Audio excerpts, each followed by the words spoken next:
So yun guys, so ito na yung finished product na ating in-order sa banana chips. So isang pack nito, yan, 10 ang laman niya. Kung makapansin nyo, napakaganda, di ba? Golden brown, no? Di ba? Ang sarap nito, napaka-crunchy. So bali ito yung medium pala. So order din ako ng large. Ayan, large. Ayan, sa gustong umorder o bumili, punta lang kayo sa akin sa Dream Home.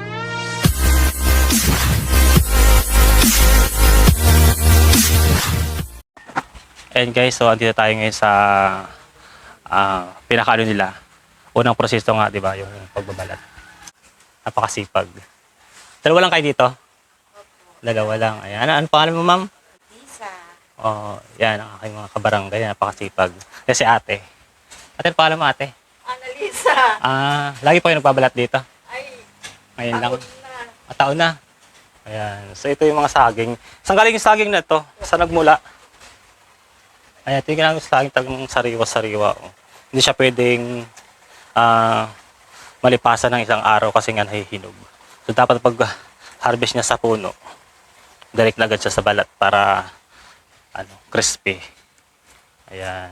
So ito yung pagpuproseso. Ito yung unang pagproseso ng paggawa ng banana chips. Ayan, ito na yung yung galing doon sa likod. Sa pag-slice naman siya.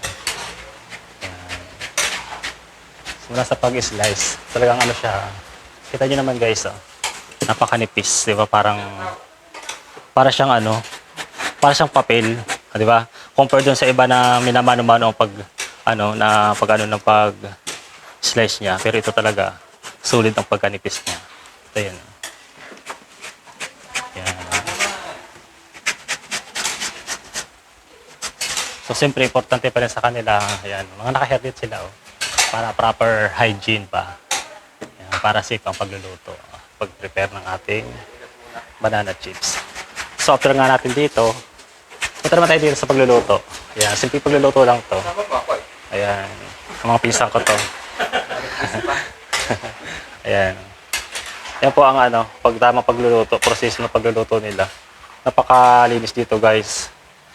Compare dun sa ibang gumagawa. Diba nakita nyo naman napakaganda ng mga bilao, di ba? Mga gamit nila sa paghahalo. Ayan, shoutout muna sa ating kuwi-kuwi taghalo. So, golden na siya, golden brown. Ayan.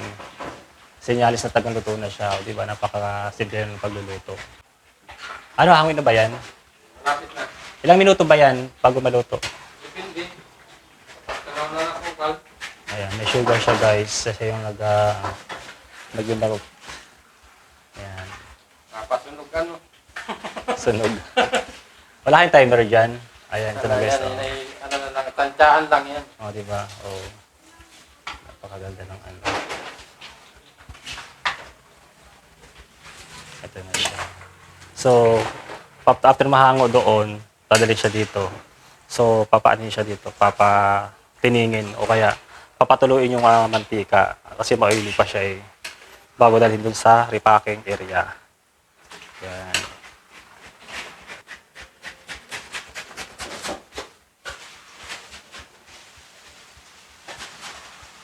Wala siyang hindi siya kinikilo, isang lang din siya, isang ganun. Dalawa. Dalawa. Depende pag maraming mantika, yung mga dalawang kalahati. Papaw na siya. Mga pinggan.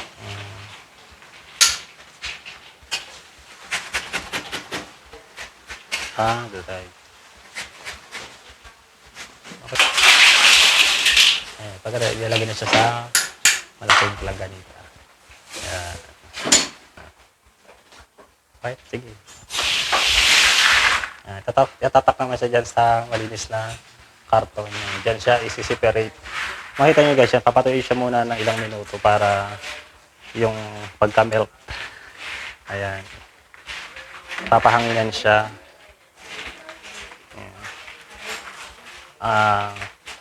Tawag dito.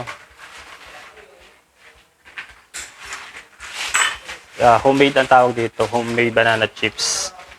Pero napaka nila magawa. Mag-prepare. Ayan. Kailangan siyang palamigin para dikit-dikit kasi. Ayan. after nyan, napakainit guys, mainit. So, bali, ano sila dito, complete uniform. Oo, proper hygiene, ayan. Mga naka-helmet sila para yung ating banana chips ay safe na safe. Ayan. So, bali, pag natuyo siya guys, ipiliin yung mga durog. Yung mga, anong tawag din natin? Para, ayan. Ito yung pinaka-reject niya. Pero mas masarap pa rin siya sa original. Mas masarap pa rin siya kahit reject. Ayan.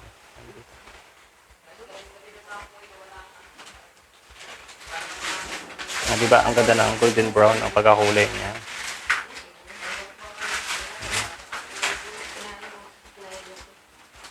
Saka naman siya pipiliin yung mga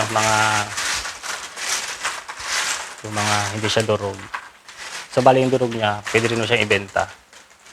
Ayan, after niyan, lalagay sa lagayan. Tapos, tika lang. Saka siya titimbangin para pantay-pantay ang kanyang pag lalagay. Ayan. Saka naman siya isi-sell natin dito sa sell machine. Ayan. So, okay na siya. Ayan. Pera po ako ng isa. Ayan. So, bali ito na yung nagawa ng ano natin. Di ba napakaganda? Ayan. Kaya sa gustong order guys, order na kayo. Talagang napakasarap ng banana chips na to. Compare sa iba. Ayan. Di ba? Golden siya ang pagkulay. Golden brown. Ayan. So, bali may size ito, tita, ano? May size ito. Ang tawag dito ay medium. Small ito, small. Yung medium niya, medyo lalaki dito. Large. Makikita niyo mamaya yung pinaka talagang sulit na lagayan. So, ayan.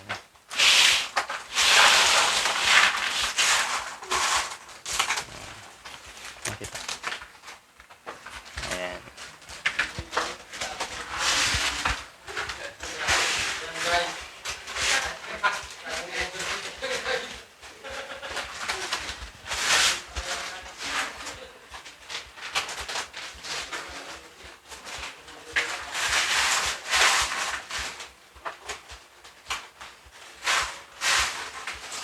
Mga seryoso sila, oh. Ayan. Siyempre, pag nagtatrabaho talagang dapat hindi kayo pwedeng mag-usap kasi nga, di ba, lalo silang mga face mask. Pero, no talking, di ba, sa pag-repack. Ito naman yung paggagawa ng large. Yung large ng, yan. Ay, isa gamit kita. Pwede ba? Pwede na luto. Oh. Ha? Hindi pwede na kaunti lang. Mapunta pa yun. Yung isa, yung nauna. Ay, man, hindi pa nga mas isa pa nga yung huli. Ano, bakit nga? Pwede na lang. Yung isa, pwede. Ayan guys, ito yung order ko. Ito yung order ko, oh. Madali ko sa Cavite. So, ipapa-ano din natin doon. Itatry natin ibenta. Diba? Ayan, ito yun.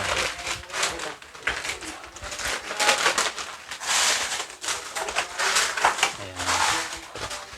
So, kailangan totally sealed siya para hindi sumingaw. Diba? Napakaganda na sealed niya. Ito yung pinaka-large na guys. Oh. Diba? Irene's Beast Banana Chips. From the original Pugon. Ayan. Diba? Sa gusto kong order, ano lang kayo. Business lang kayo sa akin. Ayan. Order ko to. Makita. Ayan. Order na po kayo. Napaka, di ba? Oh. Special banana chips. Homemade banana chips dito sa Quezon Province. Ayan. Napakasarap po nito. Ayan. So, gusto kong order, pag-usapan natin ang price. Ayan, di ba? Ang ganda. Ayan. So, daling ko itong Cavite para ipatikim sa ating mga kababayan doon. Talagang napakasarap ito guys. Ayan. Kapak na siya. So, ito. Order ko lahat. Halagang 600 pesos. Ayan. Ayan guys. Thank you for watching guys. Ayan. Don't forget to subscribe my YouTube channel. Ayan. Hi guys. Hi naman kayo. Hi muna. Ayan. Ayan, ang magaganda nila, no? Ganyan, no? Talagang mga kababayan ko, kabarangay, manang-mana sa akin. Ayan. Bye-bye. Thank you for watching, guys. Ayan. Salamat.